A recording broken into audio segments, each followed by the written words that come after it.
Terima kasih Tuan Speaker. Budi yang baik di Kedang Jua, soalan saya nombor 42. Terima kasih Muhammad Ulu Bernam. Soalannya adalah apakah faktor-faktor yang mendorong Selangor mencatatkan jumlah perceraian tertinggi berbanding negeri-negeri lain pada tahun 2023? Berdasarkan pemerhatian, faktor-faktor yang mendorong Selangor mencatatkan jumlah perceraian tertinggi berbanding negeri-negeri lain amnya adalah seperti berikut. Pertama adalah pembangunan pesat di negeri Selangor. Kita semua maklum bahawa negeri Selangor memang mempunyai penduduk yang paling tinggi di Malaysia. Jadi kalau dilihat angka perceraian itu sendiri, angka itu memang paling tinggi. Tetapi saya rasa daripada rujukan yang sama daripada DOSEM, kalau dilihat kepada kadar perceraian negeri-negeri di Malaysia, iaitu bilangan kes untuk setiap 1,000 penduduk, kita melihat bahawa tahap yang berlaku di Selangor ini adalah rendah daripada kadar perceraian yang berlaku di Malaysia keseluruhan. Jadi angka yang saya ada daripada DOSEM, untuk Malaysia, kadar perceraian di kalangan Muslim couples, pasangan-pasangan Islam, adalah pada kadar 7.2 kes untuk setiap 1,000 orang. Negeri Selangor hanya mencatatkan purata 6.7 sahaja. Saya rasa ada negeri-negeri lain yang lebih tinggi daripada negeri Selangor. Yang kedua,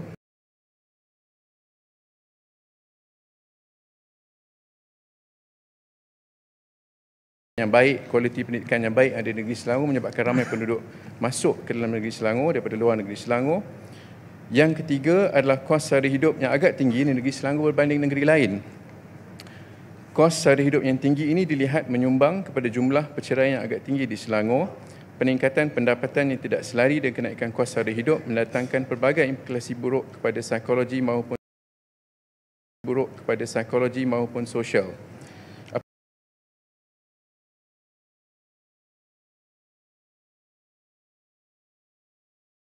Disebabkan kesibukan masa bekerja, masa berkualiti bersama anak-anak berkurangan, terutama bagi mereka yang telah pun berumah tangga dan akhirnya akan memberi kesan kepada institusi keluargaan dengan berlakunya perceraian.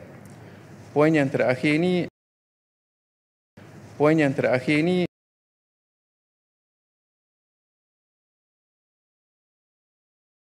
undang-undang syariah yang tinggi di negeri Selangor.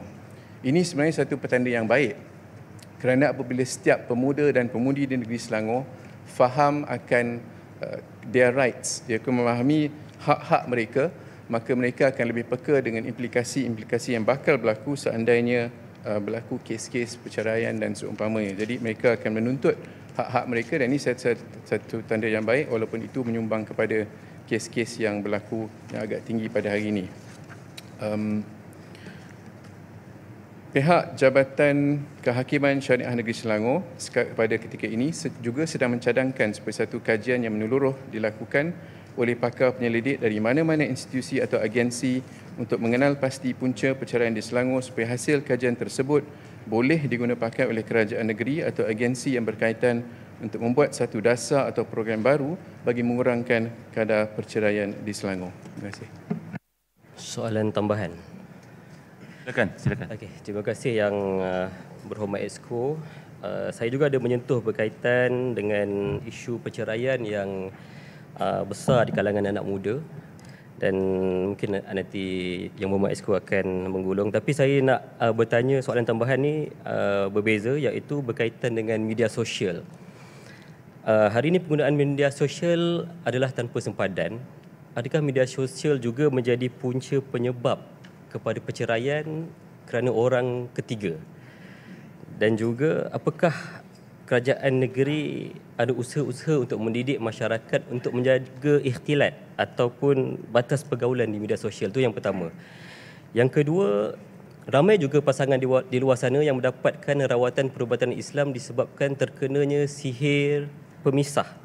Jadi saya nak bertanya dengan Yang Berhormat Exco, adakah Yang Berhormat Exco bersetuju bahawa sihir pemisah ini juga adalah menjadi punca kepada perceraian, dan apakah kerajaan negeri bercadang untuk dia buat sabitan terhadap pelaku sihir ini? Terima kasih. Sah soalan lu Bernam pagi ni. Yang pertama, soal mengekang media sosial ni saya rasa bukan dalam tanggungjawab kerajaan negeri. Yang kita sarankan adalah supaya diperkasakan lebih banyak kursus-kursus pra-perkahwinan di kalangan pemuda-pemudi yang muda di negeri Selangor ni. Kerana ramai yang bila nak menikah ni, dia nak menikah pertamanya ialah sebab nak menikah kan, dah couple terlalu lama sangat. Dan yang kedua mungkin juga berlaku desakan-desakan daripada keluarga dan juga kawan-kawan. Jadi pertimbangan dan keputusan untuk membuat perkahwinan itu, untuk berkahwin itu bukan diasaskan kepada sebab-sebab yang munasabah, tapi kerana sebab-sebab yang terlalu emosi. Jadi saya rasa patut kita wujud dan perkasakan lebih banyak lagi program-program pra-perkahwinan agar mereka ni dapat melihat kalau kahwin ni kita nak jalan terus, jalan lama. Dan sekiranya kalau tak menjadi, sebenarnya komplikasi dan permasalahan yang akan timbul tu jauh lebih banyak. Nanti saya akan sentuh sikit dalam pengulungan saya ini insya-Allah. Dan yang kedua adalah sihir pemisah ni saya hanya mengamalkan, saya cadangkan amallah ayat-ayat Quran yang berkait insya-Allah. Ayat kursi itu pun cukup bagus sebagai pendinding, tapi itu hanyalah sihir dan dunia lain, tapi yang pentingnya adalah penggunaan akal dan juga logik dan juga fakta dan hukum yang akan memandu kita insya-Allah. Silakan teman. Muhammad Si Cangkang. Terima kasih Tuan Speaker. Apabila berlaku perceraian sudah tentu ada yang terkesan, biasanya isteri dan juga anak-anak. Dan kes ini akan beratuan sehingga mahkamah dan ada keputusannya. Kalau satu kita dulu memang ada peruntukan di bawah Jabatan Kehakiman Siaran Negeri Selangor sebagai satu revolving fund dengan izin, yang mana pihak jabatan melaksanakan perintah mahkamah sebelum mendapat nafkah daripada bekas suami. Adakah kerajaan negeri memperuntukkan peruntukan ini yang saya kira dulunya adalah daripada Lembaga Zakat Selangor, kalau tidak silap saya. Yang ini sangat memudahkan terutamanya hatta di dalam sistem mahkamah sivil yang pernah saya sertai dibentangkan kepada Chief Majesty di Massachusetts dulu. Dia sangat respect dengan undang-undang Islam yang bukan sahaja sekadar perintah mahkamah tetapi pelaksanaan perintah mahkamah diamalkan. Terima kasih. Terima kasih Muhammad Si Jangkang. Saya rasa bila berlaku masalah perceraian tu some kind of support lah yang patut kita sediakan tu satu cadangan yang sangat baik. Saya boleh semak semula lah dengan Lembaga Zakat Selangor sekiranya masih ada, kalau belum mungkin boleh kita perkenalkan semula. Soalan tambahan? Ika Singh.